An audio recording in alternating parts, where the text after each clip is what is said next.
And we'll get started. All right.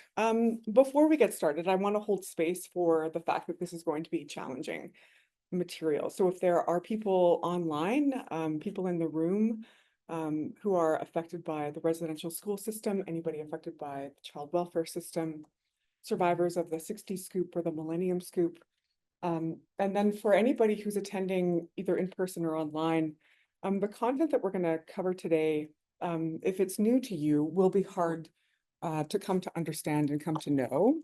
And then it'll be hard, I think, also because you'll probably see yourself implicated in it somehow.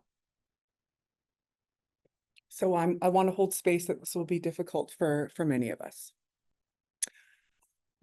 I'm also very cognizant of the fact that when I do this work, when I speak on this topic in particular, that I have to acknowledge and recognize that um, I don't do it in isolation. I don't do it detached from the people who are deeply and most affected by it. And so I hold space and I dedicate this work to my late birth mother, my adoptive parents, my own Natanis, those who never made it home, those who are trying to make their way home now, survivors, and most importantly, Indigenous women and those rendered invisible. Oh my goodness, I start every presentation with this quote by the late, great Richard Wagamese. And I've probably used it for the last decade or so. And every time I use it, it takes on different meaning and different shape because my story is ever evolving, as is all of yours. But Richard Wagamese starts off by saying that all that we are is story. From the moment we're born to the time we continue on our spirit journey, we're involved in the creation of the story of our time here. It's all we arrive with, and it's all we leave behind. We're not the things we accumulate. We're not the things we deem important. We're a story, all of us. What comes to matter then is the creation of the best possible story of time while we can, while we're here, you, me, us together. And when we do that and we take the time to share those stories with each other, we get bigger inside. We see each other and we recognize our kinship. We change the world one story at a time. The reason why I share this particular quote is because every person in this room, every person virtually that's joining, what I will share with you today, I'm hoping will impact your story, that there will be part of this that you will take away that will change the direction of your story moving forward. I think probably by the time we're done, it'll be impossible not to understand sort of and see yourself. I am story. And this is where I distract you with pictures so that you don't listen to what it is I'm saying. So I am a mother, I'm a brother, I'm a sister to my adoptive brother who's from the Saddle Lake Cree Nation. I'm a colleague, I'm a relative, I'm a friend, I'm a partner. I am all of these things. But I'm always also in the process of creating the best possible story I can while I'm here. And this is where I create space for myself to exist within academia in ways that don't ask me to disembody myself from the work that I'm doing. So the incredible Indigenous scholar Margaret Kovac wrote in her book, she literally wrote the book on Indigenous research methodology, where she talks about, and she says, all that we know for certain is our own experience. And I use that to guide my work because in academia, we're often asked to become disembodied from what it is that we're talking about when we're researching. But what Margaret Kovac reminds me is that it's okay, and it's actually imperative that I bring my own lived experience into the work that I'm doing. And that the calls for me to remain objective in order to, not cloud my judgment with emotions or be distracted by my connection to what it is that I'm studying. She says, and she gives me space to really bring my indigeneity, my lived experience into this space, and to fight the tide of Western scientific research. All of that to say, I also have to declare some of my supposed conflicts. So I am funded through the HDRN Pragmatic Trials Training Program through Western University. And I'll talk a little bit about that later on. I'm also an employee of the University of Alberta, and I have a close personal connection and a relationship to the topic that we're talking about today. I'm a survivor of the 60 scoop and the child welfare system.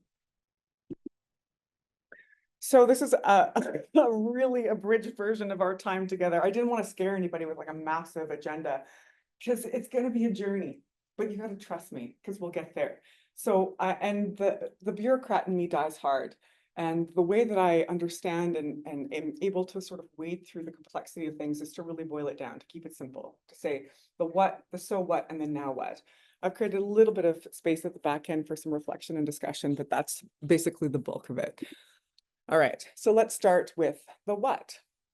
And we'll start with sort of the existing crisis. And I use quotations around crisis because what we'll come to understand together is that we need to trouble the way that it's framed as really an outcome of the manufactured conditions of crisis in our communities. So I start with a quote from Jane Philpott, who said in 2017, so she was the federal health minister at the time, and she said, "We are facing a humanitarian crisis in this country where Indigenous children are vastly and disproportionately overrepresented in the child welfare system." The context behind this is that there were some data had come out from Manitoba that said of the 11,000 children in care, 10,000 of them were Indigenous, which is 91%. And of that 10,000, 4,300 were under the age of 4. So if you think about, if you're into or you know anything about the importance of the early years between 0 to 6, you know that that is a crucial period of development in terms of, well, the parent-child bond, but also secure attachments and how that plays out in later life. So 43% of 10,000 or 4,300 of 10,000 children under the age of 4 is what she's talking about, in addition to the fact that there's 91% of children in care are Indigenous, as the humanitarian crisis. She's calling to our collective attention the magnitude of what this means just for the province of Manitoba. And so this was an infographic from Maclean's magazine the year prior, from 2016. And they did a little bit of work around the percentage of children in foster care who were Indigenous from across the country. And what we know is, in the eastern provinces, we have 0%, 18%. And then as you make your way sort of westward across, the magnitude of the depth of the overrepresentation of Indigenous children in care becomes great, significant, right? So in Manitoba in 2016, the 87% of all children in care were Indigenous, 83% in Saskatchewan, 71%. And then of course in Nunavut, where communities are almost entirely Indigenous, 100% of the kids in care were Indigenous. So just to frame the problem in the present context, how do we get here? We don't just wake up with 91% of kids in care. This is a prolonged problem.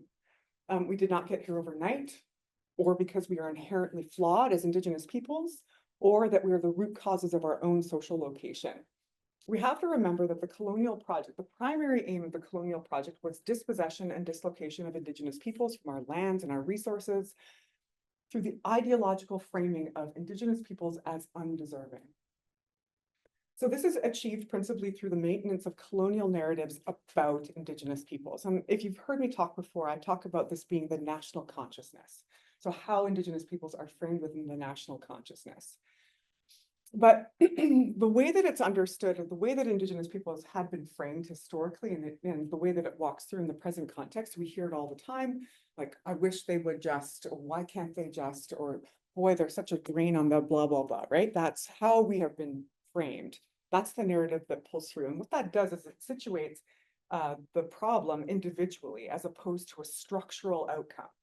So when we frame it instead as a distal determinant, it's important to understand and attend to both the historical, political, and socio-economic undercurrents. All right, and what are those undercurrents?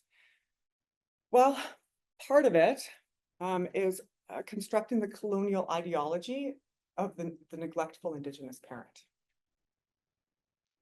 So for those of you who maybe aren't aware of what the primary reason or the primary imperative behind the residential school system, it principally was about Christianizing Indigenous people, again, to get us off our land and away from our resources. And if you've heard this quote before, it's by, I'm not going to use the word sir, because there's nothing noble about him. from John A. Macdonald, who was our first prime minister, who said, "I want to get rid of the Indian problem." And what he was talking about was really the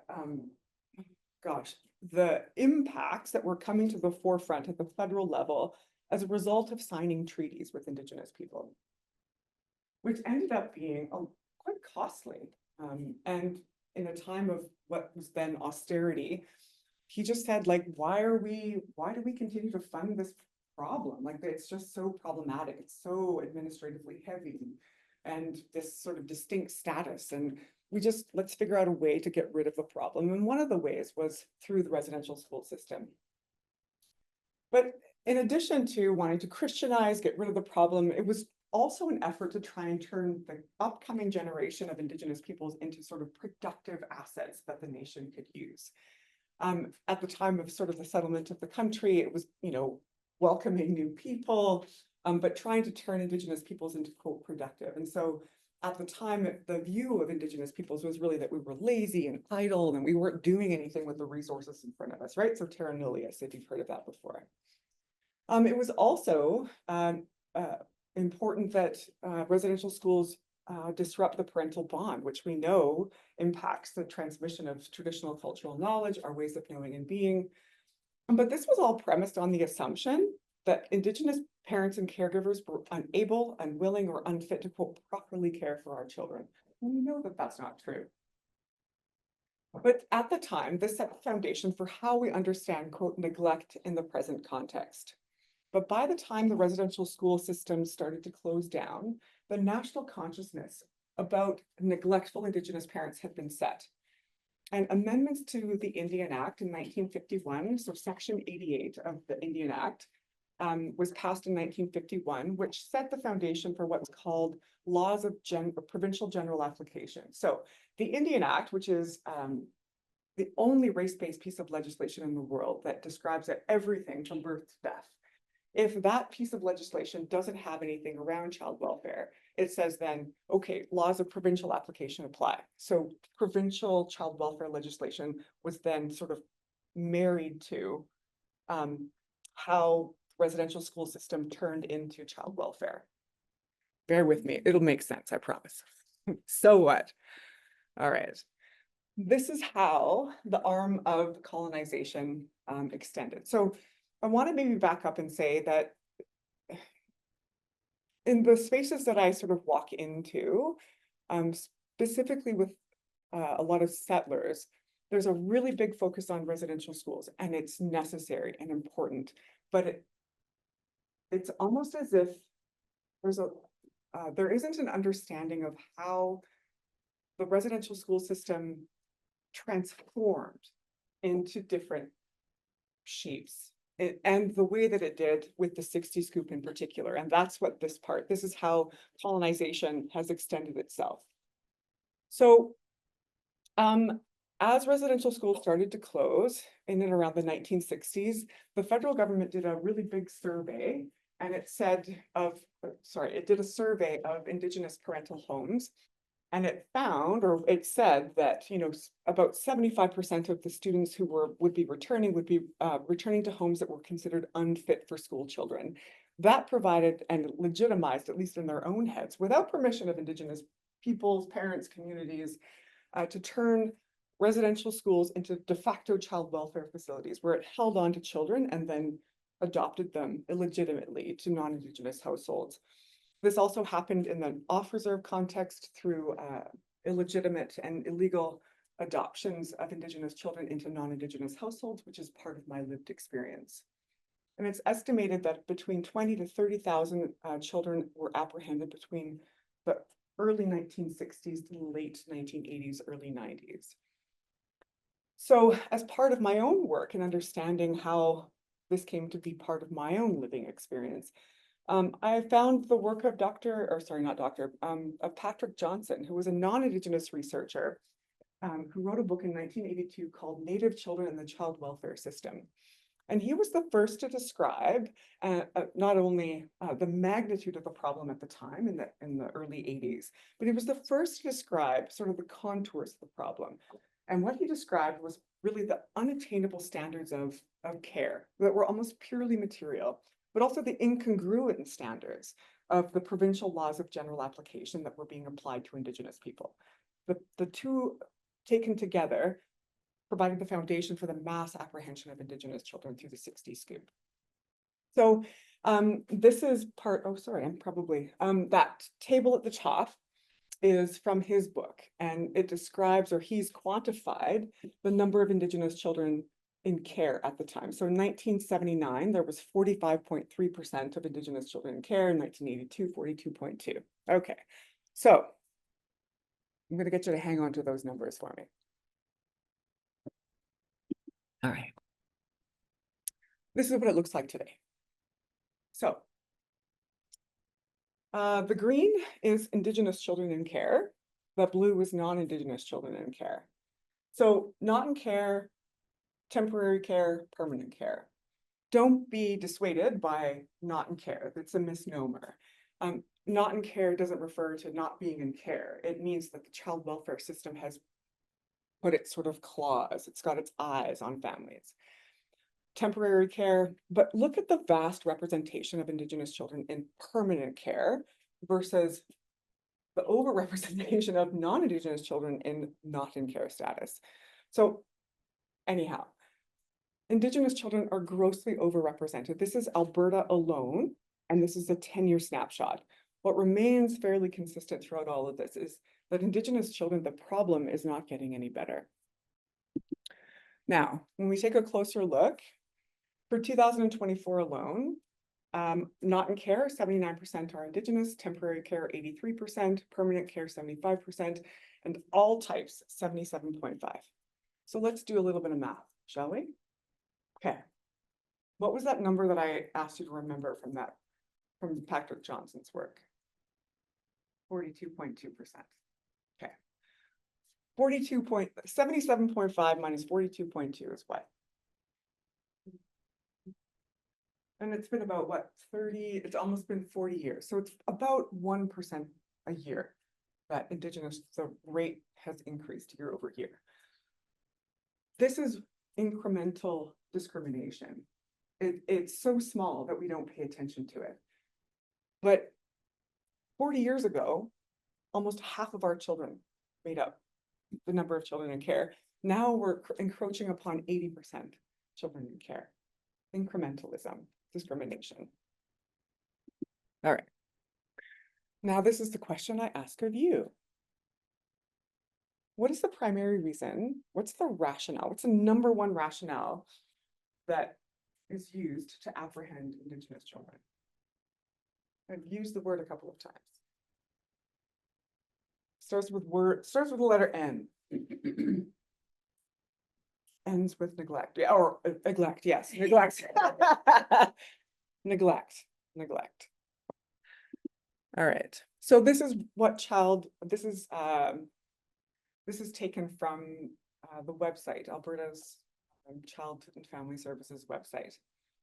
And this is what it says about neglect. Parents are responsible for the care of their children, but sometimes they're not willing or able to provide a safe and secure home for their child or protect them from neglect. What are we starting to see here over and over and over again about neglect? It shows up every single space. And this is how this is how discrimination is legislated.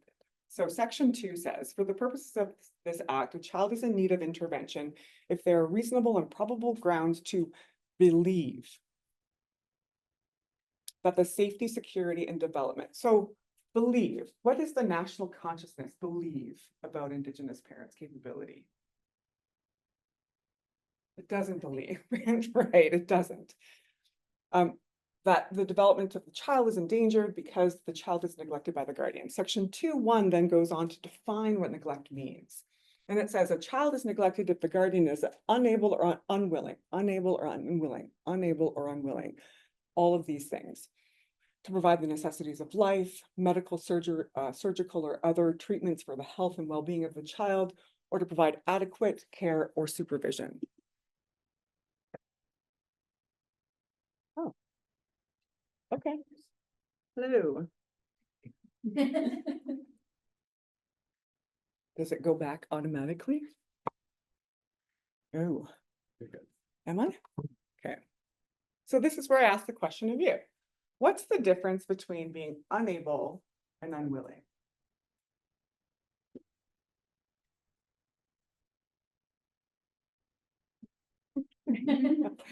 Yes, racism, yes. But what is, I mean, unable implies not having resources or, situation beyond people's control. right, Whereas unwilling implies like a malevolent intent. right, right. So how might Indigenous peoples be unable? So if we think about colonialism, if we think about state-sanctioned poverty, generation after generation after generation, and we think about the material standards of care that are set for all parents, including Indigenous people, is that fair? Is that discriminatory? It is. It is. It says, doesn't matter if you're like, I get it if you're unwilling, but it doesn't care if you're unable to. Doesn't recognize the context, doesn't recognize the colonial history, doesn't recognize any of that. And it places Indigenous parents on the losing edge. And the purely material standards of care that are currently in place are so incongruent with our lived reality. So let's say, for instance, and when I say material standards of care, sometimes people are like, what does that mean? Okay, material standards of care. Let's say we're a household of 4, mom, dad, 2 kids. Material standards of care would say, in order for you to keep your kids, you need 1 room for each kid and 1 room for you, and you need a living room, and you need a safe environment, and that safe environment is defined by the child welfare worker. And let's say that you're also an intergenerational survivor of the residential school system, as well as state-sanctioned poverty, and you have to leave your community because you can't access the basic necessities of life. You come to an urban center and you're visibly Indigenous, you don't have transportation, you can't find a job. How much is a 3-bedroom apartment here? Absolutely, absolutely discriminatory in that it does not recognize, it's not congruent with the lived realities of so many Indigenous peoples. And by virtue of those standards, by that structural determinant, Indigenous children are placed also at the losing edge. So I would be remiss if I didn't also talk about child poverty. So Indigenous children are also disproportionately more likely to live in poverty. And if you can see this across the country, it's just abhorrent. So in Manitoba, 76% of Indigenous kids live in poverty, 69 in Saskatchewan, 59 in Alberta, and so on and so forth. The proximity of a colonial relationship plays a role. So what I mean by this is that Indigenous children, First Nations children in particular, who have a closer proximity relationship to the colonial government, have a more sort of dependent relationship to the colonial government, are more likely to live in poverty. So there is a direct connection between child poverty and child apprehension, and they sit at the intersection of the two. So the greater the child poverty, the greater the child apprehension. And you can see the disproportionate rates within the Western provinces in particular. And that's a whole other presentation, but we won't get into that today. This is how it's showing up today. This is how colonialism sort of extends its arm into what's now known as the Millennium Scoop. It continues generation after generation after generation. It's been described as sort of the epilogue to the systematic removal of children in the 60s scoop. And there's a beautiful and powerful series by APTN called The Child Welfare Industry. And this talks about how really state-sanctioned poverty places Indigenous children on the losing edge. They're apprehended. They don't provide financial and other supports to Indigenous parents to keep their kids, but they provide wholesome supports to foster parents to have the children. So let's say parents will have, I don't know, $800 a month in welfare, and their children will be apprehended, and the foster family will get $2,800 to care for their children.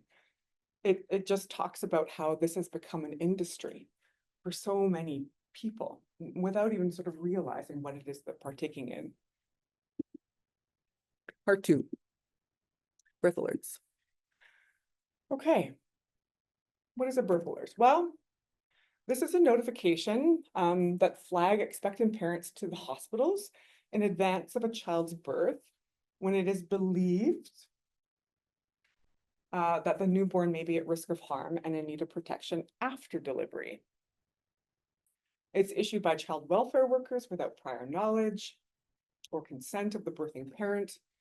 It prompts hospital staff to contact child welfare authorities, and although they vary across jurisdictions, they typically contain the same thing. It's really just these presumptive concerns about the future safety of an unborn child. But it's based on what it is they see, which is typically the parent, right?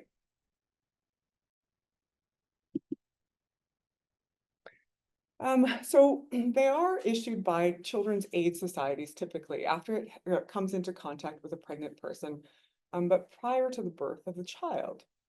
And the ways in which birth alerts are issued happen in a variety of different ways, but are typically because the pregnant person is a subject or is a former person in care.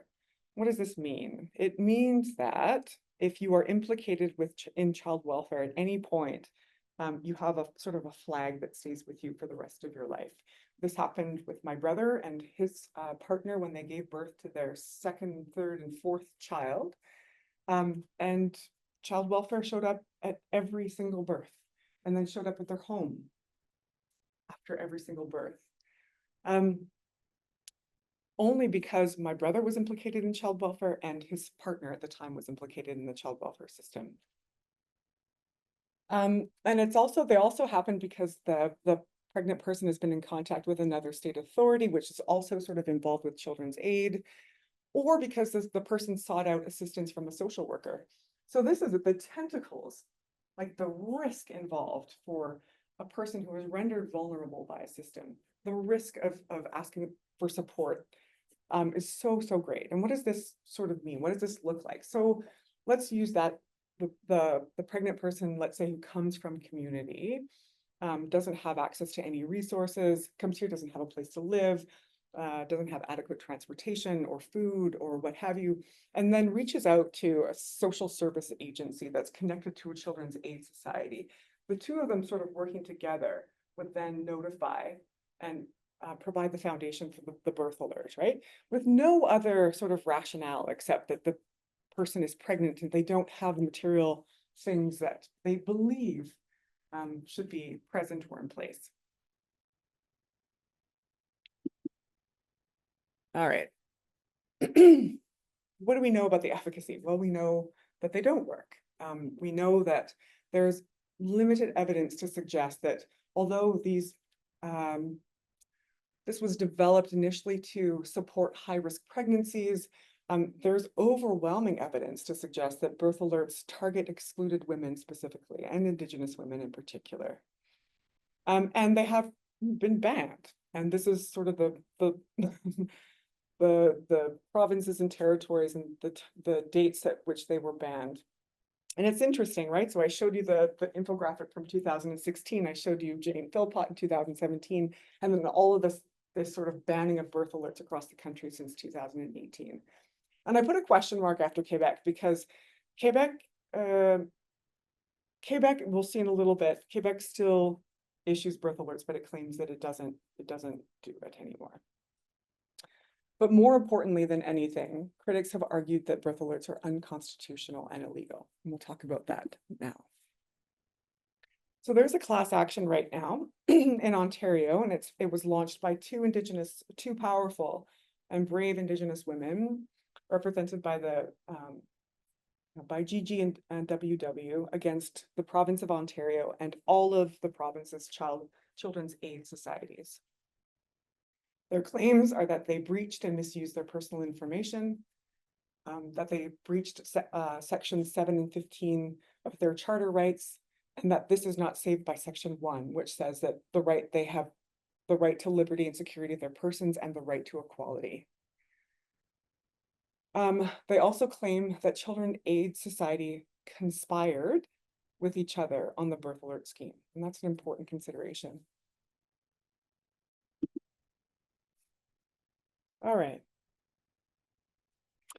So I'm going to include this in the resources that are available after the fact, but in the statement of claim for this class action, there's really interesting components of this. So what they're claiming is that birth alerts issued, they were based on speculation with absolutely no supporting evidence to suggest that the mother was at risk or the baby was at risk. And it's based on that discriminatory assumption. So again, let's think back to that all the way back, right?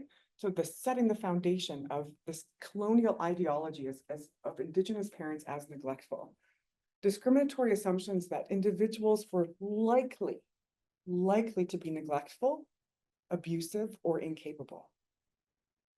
And that there's no legal basis for birth alerts to be issued, period, because child protection legislation does not extend to fetuses or pregnant persons.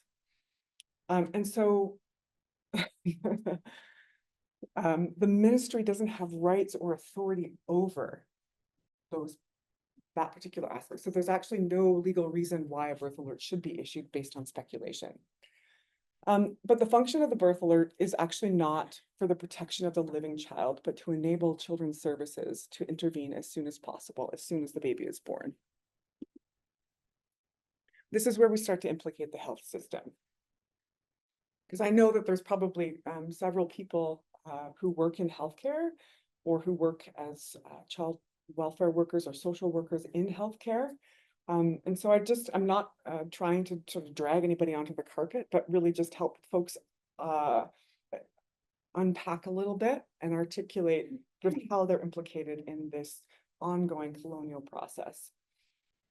So at a minimum, birth alerts require hospitals, clinic staff, healthcare adjacent professions to notify children's aid societies on the birthing parent.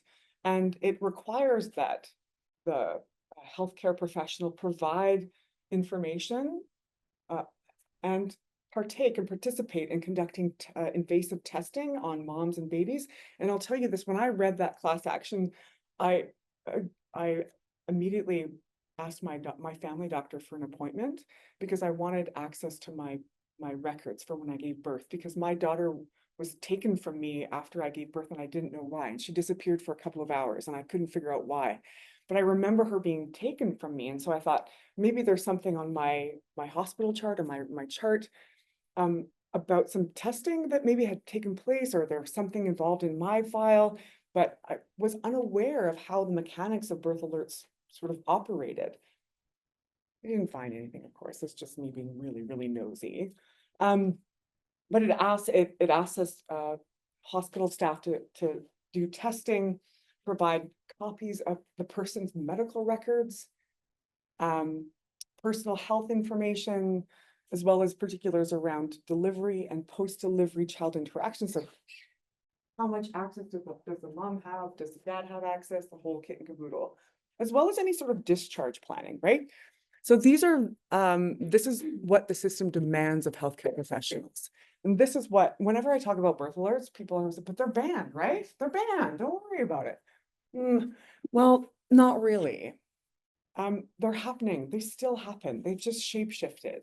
And I think, Michael, you and I have talked about sort of how this might show up in sort of the work that you're doing and the work that I'm doing. What we know is that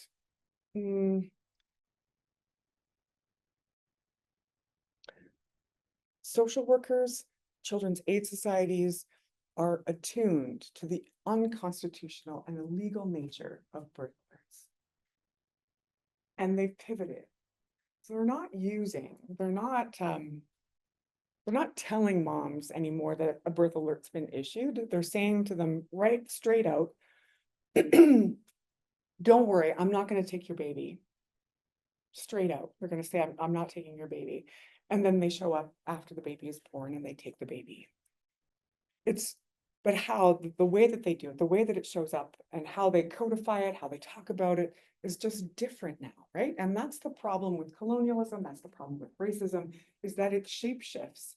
The contours of racism are so hard to define that it's hard to sort of pinpoint how and where and why this continues to happen over and over and over again. So they may be banned, But people are people. And this colonial ideology, the framing of Indigenous parents as neglectful and incapable, it runs through the collective Canadian consciousness. And we continue to enact it over and over and over again. I don't know that we have time to look at the video, but this is yours after the fact, so you can look at it after. I want to talk a little bit about impacts, and I use the word consequences intentionally here because I don't want to talk about it as like outcomes. This isn't like it's not like we launched a parenting program and we're looking at sort of quantifying outcomes. There are consequences here, real consequences. So for the birthing parent, we know that there are profound and lasting psychological, holy smokes, it's right here.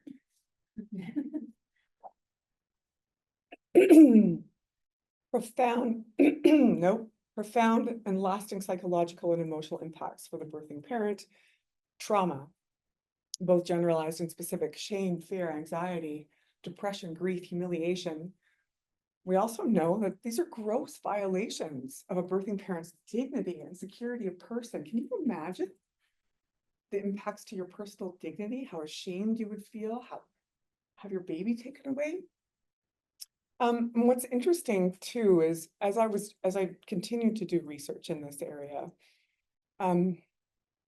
is the lack of supports for Indigenous women whose babies are taken.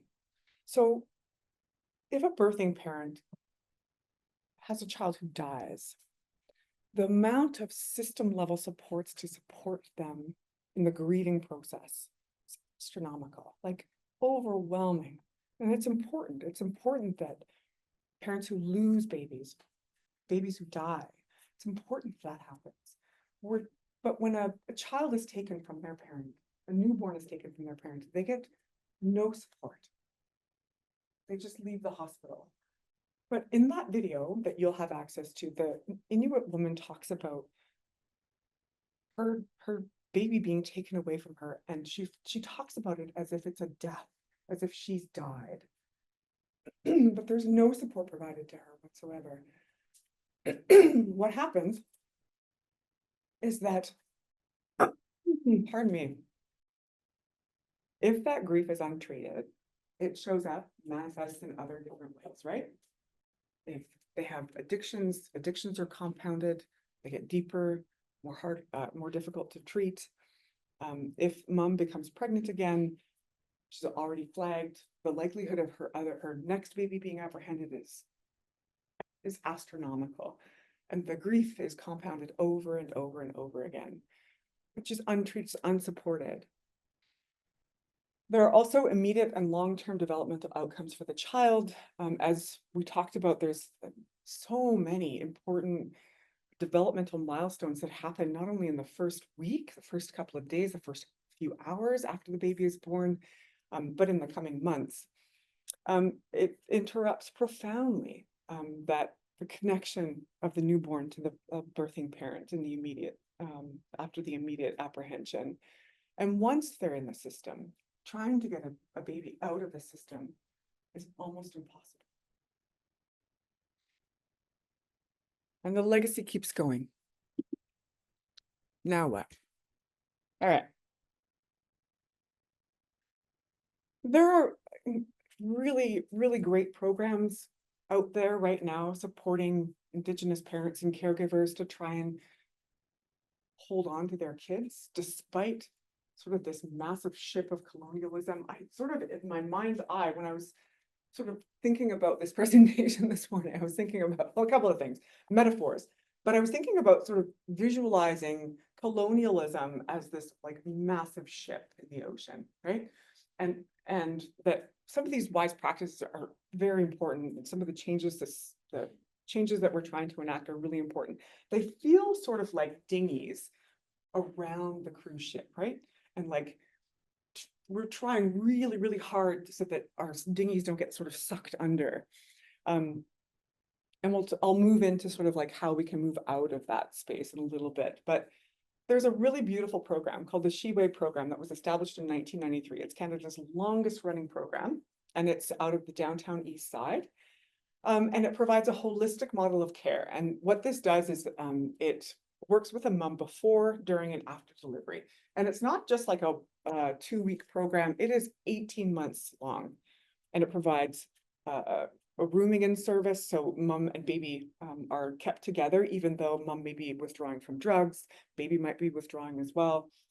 It provides community integrated wraparound supports and services, and it looks at the social determinants of health. So really the state sanctioned poverty that shows up in an Indigenous woman's life. It addresses those. It talks about housing and food, providing food security and income, and a spectrum of supports and services. What's interesting about this program is that in 1993, when it launched, 100% of the kids who were 100% of the children who were born to women participating in the program at the time were taken into care, were apprehended. 20 years later, 74% of those children remained with their birthing parents. 24% were placed into foster care, and 2% were cared for by their father and extended family. That is impressive over 20 years. So it almost flips it on its head.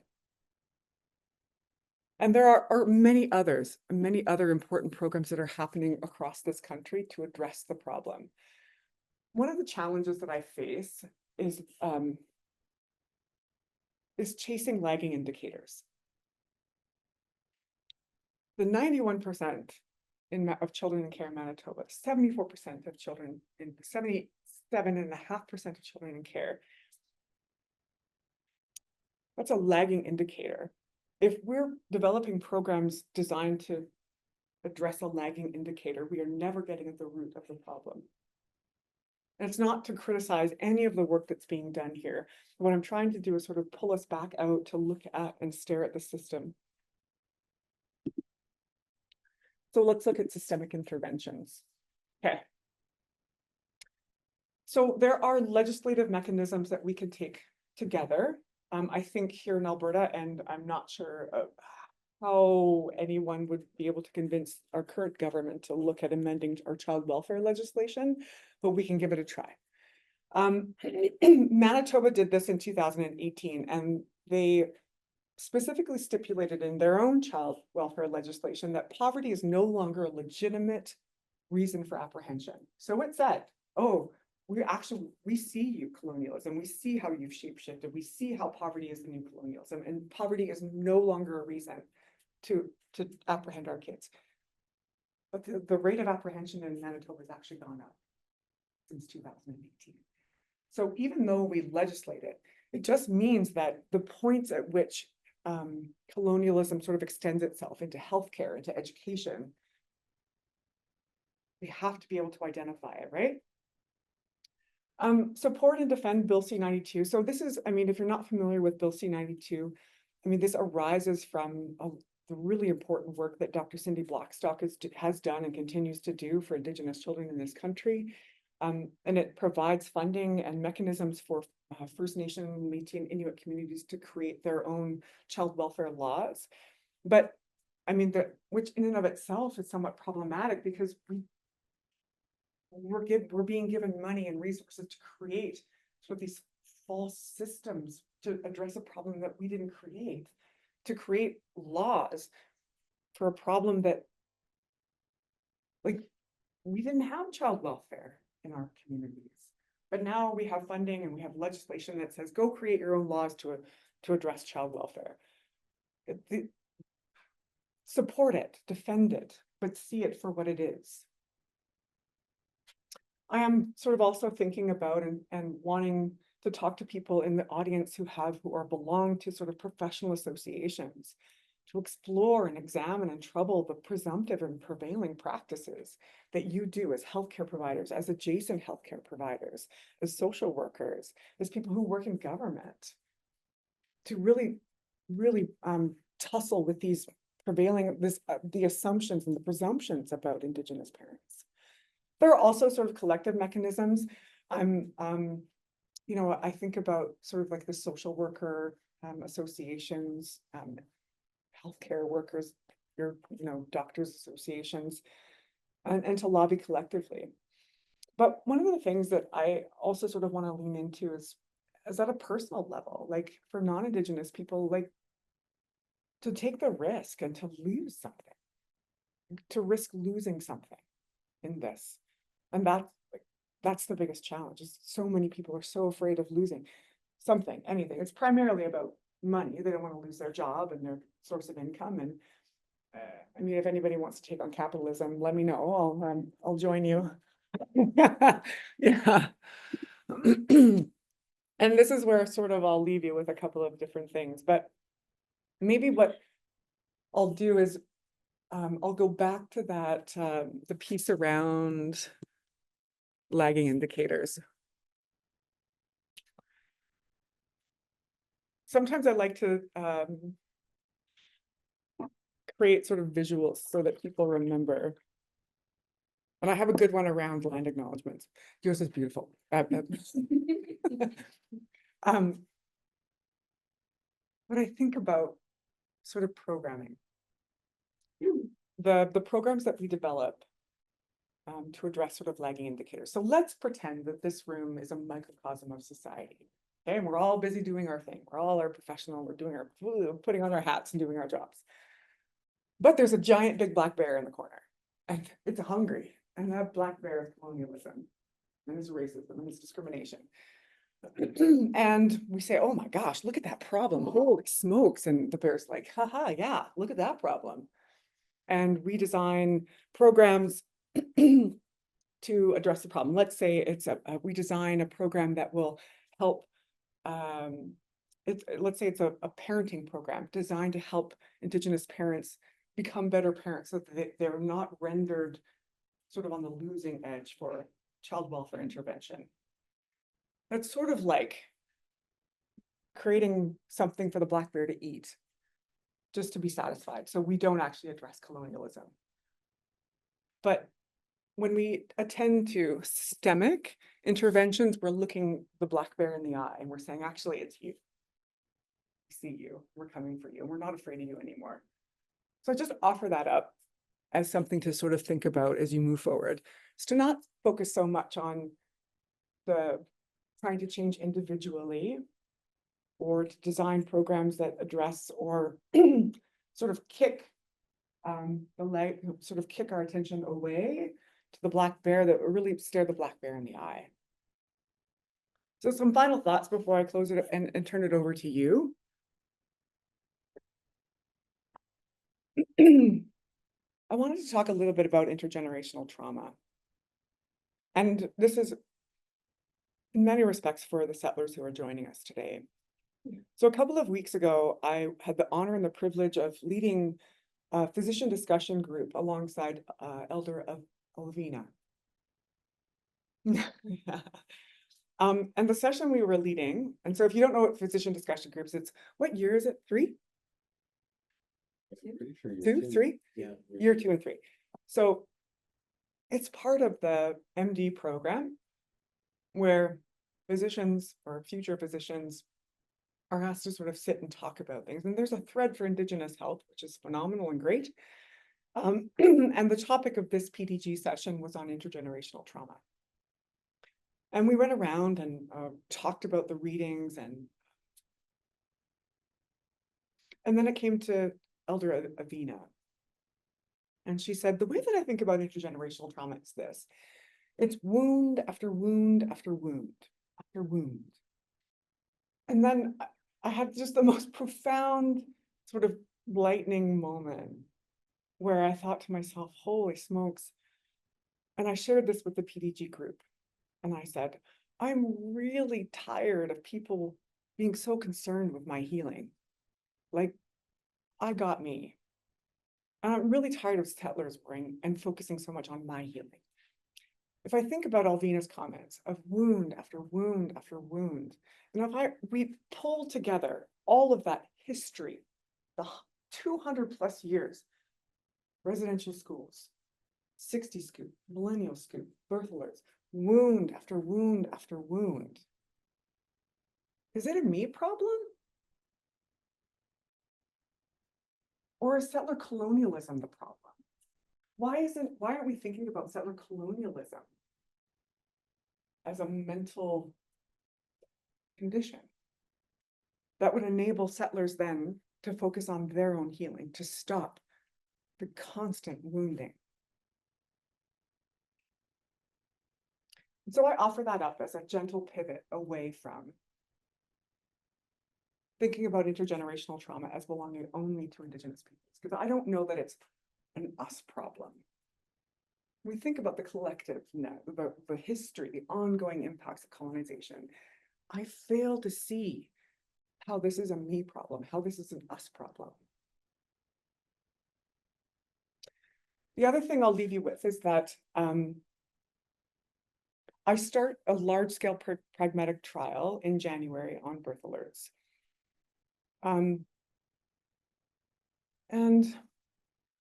part of the reason for doing this talk, and I think the reason why I scheduled it for before Christmas was because I think this is a really important way to sort of launch the work, to sort of give notice that my work won't be centered on creating a program to address a lagging indicator, but to identify the precise locations within the healthcare system, to identify and provide contours around how racism operates within healthcare settings and how it disproportionately impacts Indigenous women going forward.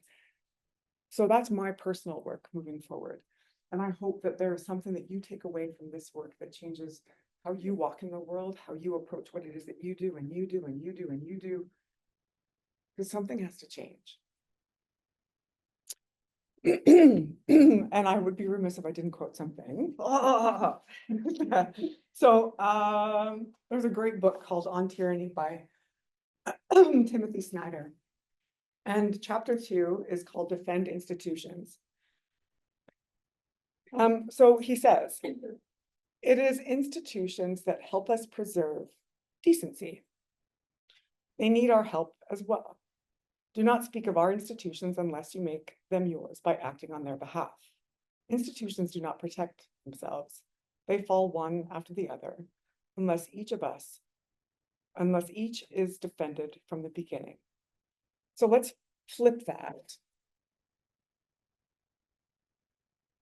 The problem that we just talked about today is defended and upheld by our obedience to it.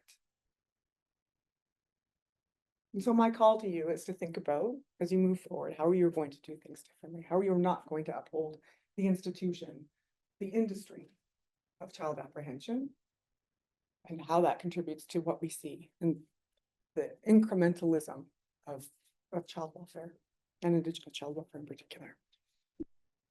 That's it. Thank you.